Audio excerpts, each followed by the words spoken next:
কোন ঘর? ওই যে এই যে বাথরুম।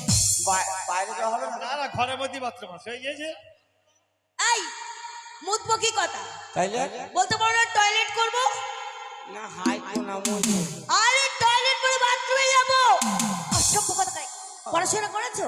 চামড়ার মুখ বেরিয়ে গেছে। দাদা নে তাড়াতাড়ি দেখ আর কোনটা আছে। 50,000 আর মাত্র 10,000 টাকা। ওরে সরি ফুলের মা এবার ধানে ভাঙবো না। আরে পাড়ার লোকে তুলছে ধুকি, তুমি তুলো না আমাদের অভাব হবে না। পাড়ার লোকে তুলছে ধুকি, তুমি তুলো না আমাদের অভাব হবে না। ওরে সরি ফুলের মা এবার ধানে ভাঙবো না। পাড়ার লোকে তুলছে ধুকি, তুমি তুলো না আমাদের অভাব হবে না। হাঁটো হাঁটো হাঁটো। এই কে হাঁটবে? হ্যাঁ বেয়াদব ছেলে। একবারে ছেড়ে দেবে একবারে। জামালের মানে রাগ বেশি তো। আমি হাঁটবো? হ্যাঁ আমি হাঁটবো। আমি হাঁটবো। এদিকে এসো। আমি হাঁটবো। বেয়াদব ছেলে, এক চড় বম্বে পাঠিয়ে দেবো। কেন তুমি এই টাকার ব্যাগটা কোথায় গেল? আরে এই নিয়ে আয়। আরে কি নিয়ে আয়? এই মার, মার, মার মার মার হবে না, মার ওকে মেরে ফেল।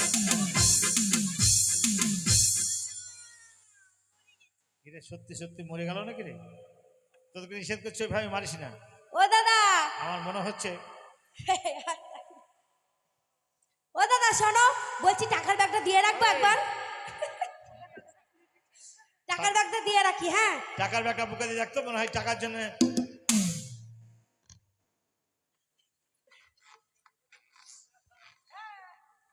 টাকার জন্য মনে হয় ও জ্ঞান হারিয়েছিল। দেখা যাক জ্ঞান ফিরছে কি। তোরা এইদিকে আয়। হাত, হাত, হাত, হাত। ও দাদা এদিকে এসো শোনো, বলছি ছেলেটা কিন্তু এমনি ভালো সরল ছেলে, বুঝেছো? সরল বলতে পল্লী গ্রামের ছেলে, হ্যাঁ। কোনোদিন অশিক্ষিত ছেলে, যাকে বলা হয় কোনোদিন লেখাপড়া একটু করেনি। না এরা একদমই ভালো মানুষ। তাই বলছি আমরা তো 4টে বোন আছি, হ্যাঁ হ্যাঁ, যে কোনো একটা বোনের সাথে বিয়ে দিয়ে দাও ওই ছেলেটার সঙ্গে। দাঁড়া, তুমি দেখি, ছেলেকে চলে ডাকো। গেল, দেখি। ও ভাই, ও সলমান ভাই। মরে গেছি বে। বলেন দাদা। ভাই এদিকে এসো, হ্যাঁ এইদিকে এসো, কি বললেন বুঝছো না? এইদিকে এসো। হ্যাঁ বলেন। ভাই বুঝতে পেরেছি তোমার মনের কথা, হ্যাঁ তোমার মনের যা অবস্থা সবকিছু বুঝতে পেরেছি। তুমি জীবনে কোনোদিন স্কুলে যাওনি, না লেখাপড়াও করনি, না। তুমি একদম সরল সোজা একজন মানুষ। হ্যাঁ তাই তোমাকে দেখে আমরা বুঝে নিয়েছি। তাই কলকাতায় তুমি আমাকে গালাগালি করেছিলে, 50,000 টাকা তোমার কিভাবে তোমার কাছে আসলো তা জানি না। তুমি একজন গরিব মানুষ, তাই 50,000 টাকা যখন তুমি পেয়েছো, তুমি নিজেকে সরাকে ধরা গান করেছো, তাই না? তুমি কিছুই বুঝতে পারোনি টাকা আছে না টাকা আছে। তাই তোমাকে দেখে আমার ভীষণ মায়া লাগলো। তাই মায়া লেগেছে আমার এই 4টে বোন। তোমার যেটা পছন্দ আমি নিজের স্বেচ্ছায় আমার একটা বোনের সাথে তোমার বিয়ে দেবো। তুমি বললেও হবে না, আমি বললেও হবে না। কে বলবে? এই হাতি সারা লোক কাল মুরগি কেন মেম্বার বললে হবে না? না, কালকে মুরগির চামড়ার কাঁকড়ালা চাইল। তাহলে এখানে ভাইগুলো আছে, ভাইদেরকে জিজ্ঞাসা করে নাও। কোন মালটা নেবো গো বলি দা? কোনটা বিয়ে করবো বলো? কোনটা? কোনটা বিয়ে করবে তাই বলছে। এইটা এইটা এইটা। আহা পাখিটার বুকে জানো তীর মেরো না। বেশ, আহা এটা যখন সবাই পছন্দ করেছে, লিচি লে আমার হাতে চাবি। দাঁড়াও দাদা, থামো। তুমি তো সাদা সিধা মানুষ, বাবা মা মারা যাওয়ার পরে তুমি তো আমাদের মানুষ করেছো।